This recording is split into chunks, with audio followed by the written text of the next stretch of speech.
మీ business ఏదైనా మీ ఊర్లో promotion చేయాలంటే అది సుమన్ టీవీతోనే సాధ్యం. ఇప్పుడే సంప్రదించండి.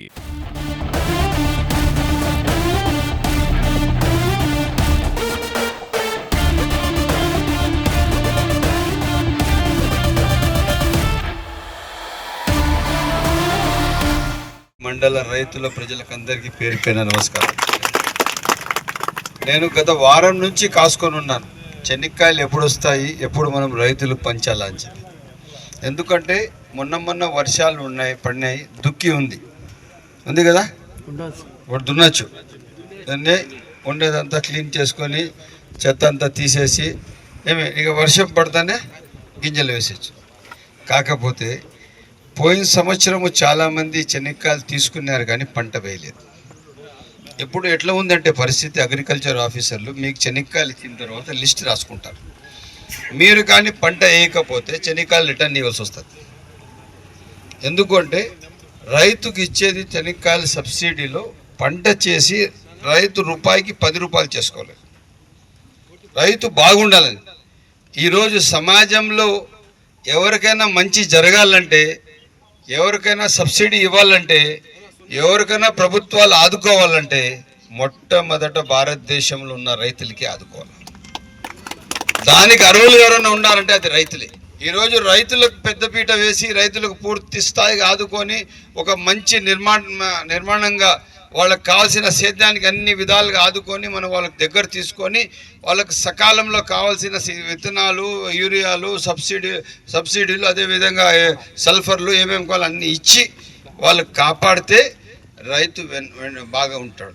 ఇదే కాకుండా ఇప్పుడు రైతుల్లో ఏం పెద్ద కష్టం ఏమైందంటే కూలీలు మోయలేకుండా.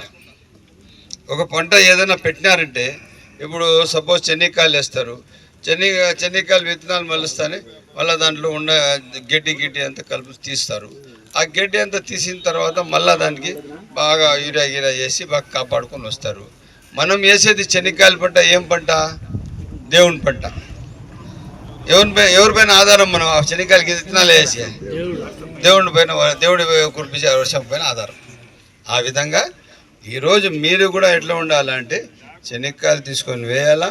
మేము ప్రభుత్వంలో కోరుతా ఉన్నాం, ఏదైతే కరువు పనులు ఉన్నాయో అవి రైతులకు లింకప్ చేయండి. ఎవరికి? ఇప్పుడు ఆంధ్ర సైడ్లో వచ్చింది, కావాల్సినంత నీళ్లు ఉన్నాయి. ఒక సంవత్సరానికి 3 పంటలు చేస్తారు వాళ్ళు. మనం చేయగలుగుతామా? మనం చేసేది ఒక చెనిక్కాయల పంట, ఇంకేదంటే టమాటాకాయలు వేస్తాం. దానికి కూడా నీళ్లు తక్కువ పడుతుంది, తక్కువ అవసరం పడుతుంది. ఆ టమాటాలు కూడా సరిపోయేంత నీళ్ళు లేవు మన దగ్గర. దానికోసం ఫస్ట్ రైతుకి ఏం చేయాలంటే ఈ ఏదైతే కరువు పనులతో లింకప్ చేయాలి. ఇప్పుడు మడి వేయాలా, మడికి ఎప్పుడు కావాలా?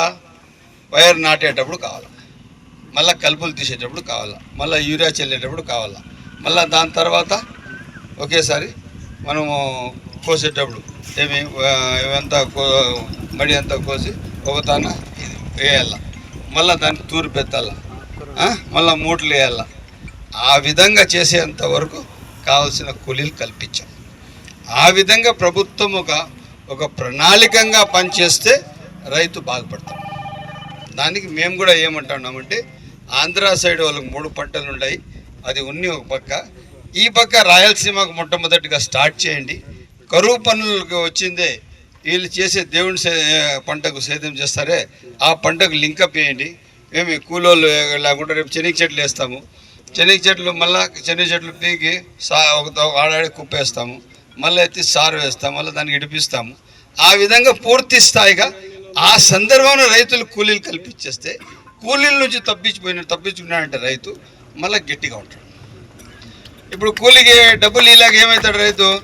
లేదప్పా సేద్యం చేయలేను, టమాటా వేయలేను, టమాటా కట్టలు కట్టాలా, దానికి వచ్చింది చూసుకోవాలా, దానికి ప్లాస్టిక్ పేపర్ వేయాలా, దానికి పూర్తిగా కాపాడుకోవాలా. ఇవంతా పెద్ద సేద్యం ఉంది, ఆ కూలీలే నేను ఇవ్వలేకపోతా ఉన్నాను. బయట కొంచెం ఉండే వాళ్ళు ఏం ఆలోచన చేస్తున్నారు? ఇప్పుడు ఐటీలో ఉండే వీళ్ళు ఐటీలో నెల జీతాలు వస్తున్నాయి, జీతాలతో సహా ఎట్లా భూములు ఉండేది, భూములు కౌలుకు తీసుకొని దాంట్లో సేద్యం చేస్తామని కూర్చుంటారు. సేద్యం చేసే రైతు ఏమన్నాడు? భయపడిపోయి ఇంట్లోకి వెళ్ళిపోయినాడు, భయపడకూడదు. ఎప్పుడు కూడా రైతుతో దేవుడు ఉన్నాడు. రైతు కష్టానికి ఎప్పుడు కూడా ఎక్కడ నిరాశపడే అవసరం లేదు. మీరు బాగా ధైర్యంగా ఉండాలా, మీరు పంటలు పెట్టాలా, మీరు ఎదగల్లా. మీకోసం ప్రభుత్వాలు ఉన్నాయి, మేమున్నాం, మా నాయకులు ఉన్నాం, మేమందరం మేము మంచి చేశాను. ఇప్పుడు అగ్రికల్చర్ వ్యవస్థ అంతా మీకోసమే. ఎప్పుడు ఏదైనా రివ్యూ జరిగితే మొట్టమొదట రివ్యూ ఏది జరుగుతుందో తెలుసా? అగ్రికల్చర్ అంటే సేద్యం. అందుకోసం దయచేసి మీరు చాలా బాధ్యతగా ఉండాలా. మీరు ఎక్కడ కూడా కానీ అధైర్యపడే అవసరం లేదు. ప్రభుత్వం మీ ప్రభుత్వం, ఎమ్మెల్యే మీ మనిషి, మా నాయకులందరూ మీ వాళ్ళు. మీకు ఏ కష్టం వచ్చినా కూడా మేము ఉన్నాము. ఇవే కాకుండా రైతులు ఎవరైనా పాస్బుక్లు 1Bలు చేయక ఉంటే నేను రెవెన్యూ తహసీల్దార్ గారు ఉన్నారు, నేను చెప్తున్నాను, రైతులకు మాత్రం తిప్పద్దండి. రైతులు ఏదన్నా వాళ్ళ తండ్రి భూములు బిడ్డల పేరుతో భార్య భూములు భార్య పేరుతో ఉంటే భర్త పేరుతో, భర్త భూములు భార్య పేరుతో ఇమ్మీడియట్గా చేసివ్వండి. విఆర్ఓలు కూడా చెప్తున్నాను, ఆర్ఐలు కూడా చెప్తున్నాను, రైతుకు మాత్రం కష్టం పెట్టద్దండి. రైతు ఎప్పుడు నిరాశ చెందకూడదు. ఎందుకంటే రైతు కష్టజీవి. ఆయన పత్రాలు ఆయన చేతిలో ఉంటే తీసుకొని పోయి రాత్రికి తల కింద పెట్టుకొని నేను ₹1 కోటి ఆసామిరా, నాకు ఎవరేమి ఉండదులే, ఎవరితో నాకేం పని అని ధైర్యంగా పడుకుంటాను. ఆయన పత్రాలే లేదంటే ఇద్దరు రాదు. నా భూమికి నా 1B లేవు, నా భూమిలో ఇవి లేవు, అర్థమైందా? అవి లేని వల్ల ఏమోనే ఆయన ఏం పోతే నేను విఆర్ఓ పలకలే, ఆర్ఐ పలకలే, తహసీల్దార్ పలకలే, ఎమ్మెల్యే దగ్గర పోతే మనుషులు ఎక్కువ ఉన్నారు, ఎమ్మెల్యే ఏమో చెప్పినాడు, ఇక్కడ పనే కాలే ఎట్లా అని చెప్పి ఒక వ్యసనతో రైతు ఉంటాడు. అది జరగకూడదు. ఎప్పుడు రైతులకు మనం దగ్గర తీసుకోవాలా.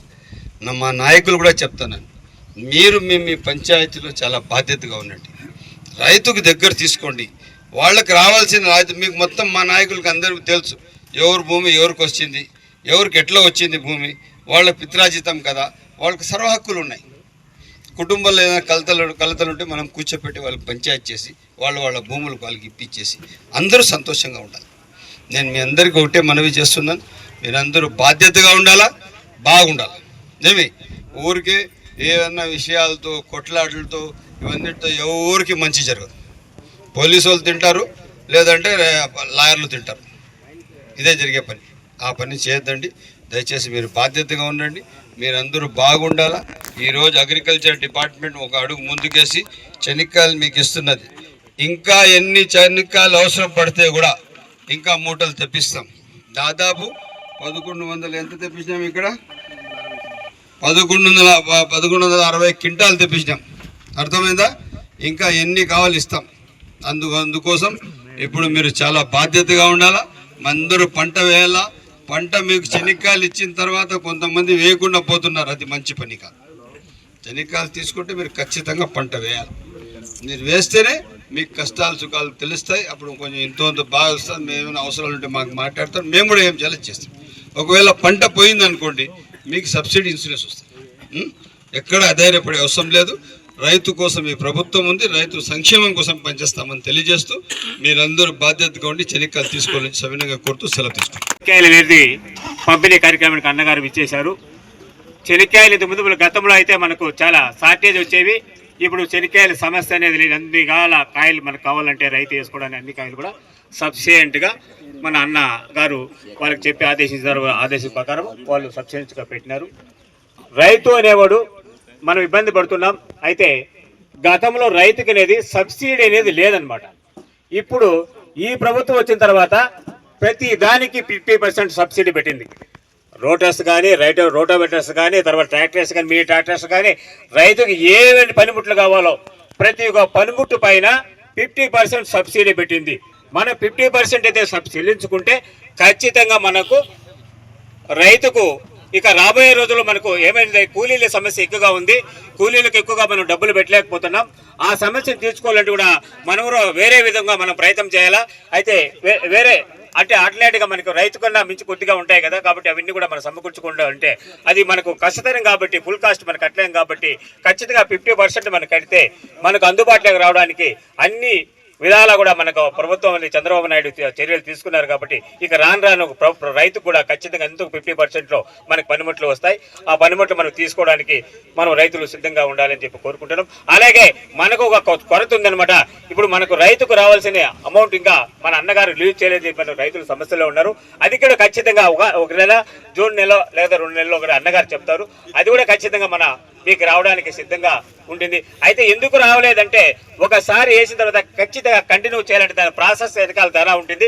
ఆ విధంగా వేసిన దాన్ని ప్రాసెస్ తయారు చేసుకున్న తర్వాత మీకు వేసిన తర్వాత కంటిన్యూషన్ అది అమౌంట్ అనేది రావాలి చేయాలనే ఉద్దేశంతోనే మన చంద్రబాబు నాయుడు గారు ఏ పెట్టినా కూడా దాన్ని మళ్ళీ అమల్లో ఖచ్చితంగా తీసుకుంటారు.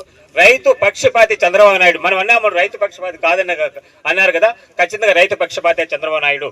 ఎందుకంటే రైతు పక్షపాతి రైతులు ఎంతమంది మనము ఐటీ అనేది పెడితే రైతులు కూడి పెడితే చెప్పి చాలా మంది అన్నగారిని ఎగతాళి చేశారు. ప్రతి నెల కనీసం 10 సార్లు ఇప్పుడు నేను మొన్న వచ్చారు అన్న మళ్ళీ ఈరోజు వచ్చేస్తున్నారు.